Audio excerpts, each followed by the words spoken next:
जय गणेश गिरिजा सुवन, मंगल मूल सुजान। कहत अयोध्या दास तुम, देहु अभय वरदान। जय गिरिजापति दीन दयाला, सदा करत संतन प्रतिपाला।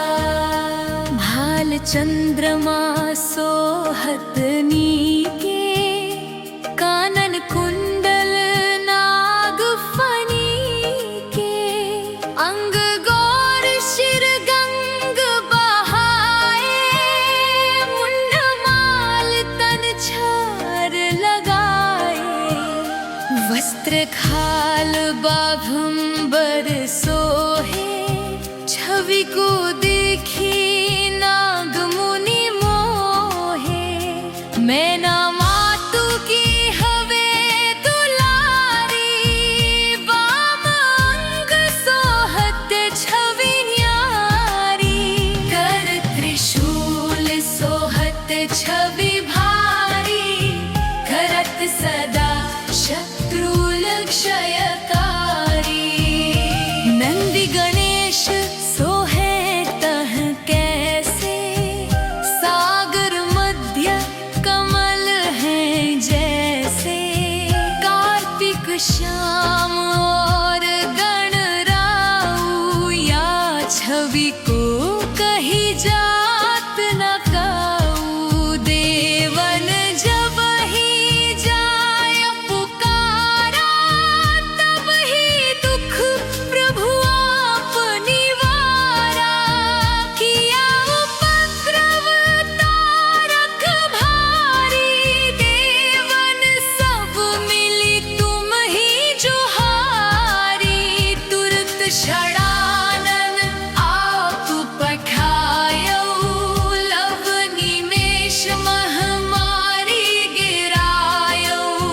आप जलंधर असुर संहारा, सुयश तुम्हार विदित संसारा।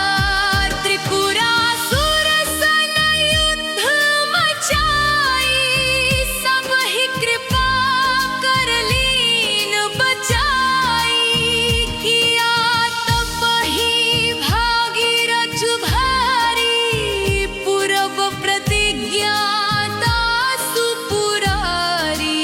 दानिन महे तुम सम को नाही, सेवक स्तुति करत सदा ही। वेद नाम महिमा तव गाई, अकथ अनादि भेद न पाई।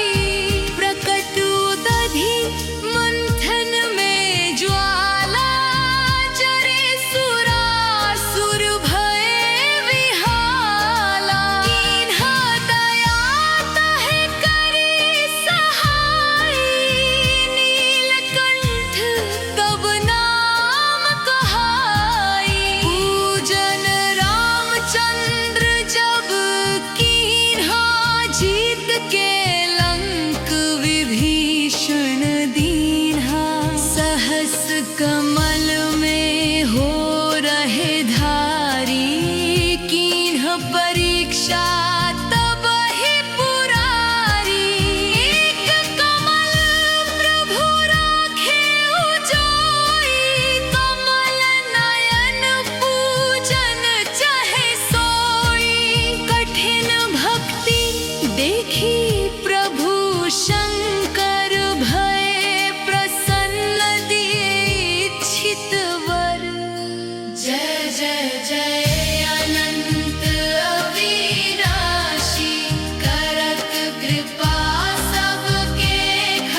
जय गणेश गिरिजा सुवन, मंगल मूल सुजान। कहत अयोध्या दास तुम, देहु अभय वरदान। जय गिरिजापति दीन दयाला, सदा करत संतन प्रतिपाला। भाल चंद्रमा सोहत नीके, कानन कुंडल नाग फनी के। अंग गौर शिर गंग बहाए, मुंड माल तन छार लगाए। वस्त्र खाल बाभंबर सोहे, छवि को देखी नाग मुनि मोहे। मैना मातु की हवे दुलारी, बाम अंग सोहत छवि न्यारी। कर त्रिशूल सोहत छवि भारी, करत सदा शत्रु क्षयकारी।